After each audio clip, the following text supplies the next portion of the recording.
Bonjour, je suis Yona Chifolo, je suis directrice de recherche à INRAE dans l'UMR Innovation basée à Montpellier et je coordonne le projet ciblé Platform Food. Ce projet vise à structurer une plateforme de données et de méthodes pour l'analyse et l'évaluation quantitative des systèmes alimentaires territorialisés. La reterritorialisation de l'alimentation, c'est-à-dire de l'ensemble du système alimentaire, de la production à la consommation, est en effet présentée comme un levier pour développer des systèmes alimentaires plus durables, et ce depuis la crise du Covid-19 en particulier.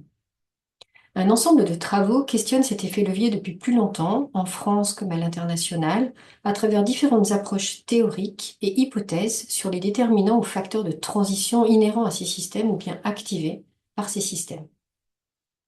Toutefois, on manque d'une vision générale et quantifiée de cet effet levier, d'autant que le périmètre de ce qu'on appelle système alimentaire territorialisé ou système alimentaire local se complexifie au fur et à mesure que de nouveaux acteurs, comme la grande distribution par exemple, entrent dans le jeu. L'objectif de Plateforme Food est donc déjà de regrouper les données quantitatives disponibles sur ces systèmes alimentaires locaux, lesquels restent très peu captés par les statistiques nationales, que ce soit les statistiques agricoles ou bien celles sur les dynamiques de consommation ou sur l'évolution des marchés. Le défi est donc surtout de produire de nouvelles données, ce qui appelle à développer, tester de nouvelles méthodes. Notamment, une des approches mises en place dans le projet consiste à s'appuyer sur la collecte de données par des professionnels, mais aussi par des citoyens, ce qui nous permettra de montrer l'intérêt et les limites de la recherche et de la science participative pour étudier un objet foisonnant. Les données serviront à éclairer la décision des acteurs politiques, économiques, citoyens, engagés ou bien qui souhaiteraient s'engager dans la reterritorialisation de l'alimentation pour que celle-ci joue bien cet effet levier pour la transition. Au vu des multiples attentes de durabilité économique, sociale, environnementale sur ces systèmes, le projet associe des scientifiques issus d'une diversité de disciplines et qui développent des approches différentes.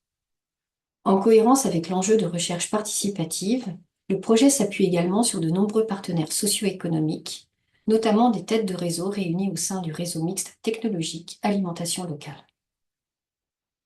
Le projet est structuré autour de 5 volets de recherche en interaction qui ont permis déjà de mieux cadrer l'objet de recherche et de définir collectivement des indicateurs de caractérisation et d'évaluation. Nous avons aussi commencé à faire une revue des méthodes disponibles, par exemple pour l'analyse des flux de matières et de marchandises au sein de ces systèmes. Nous inventorions en parallèle les dispositifs publics participant à leur émergence et à leur développement, tels que les projets alimentaires territoriaux notamment, dans l'hypothèse que ceux-ci influencent la dynamique et la durabilité des systèmes alimentaires locaux. Enfin, la production de nouvelles données a démarré avec notamment une enquête nationale sur la consommation de produits issus de ces systèmes et le recueil de plus de 4 millions de prix sur ces produits. Je vous remercie pour votre attention.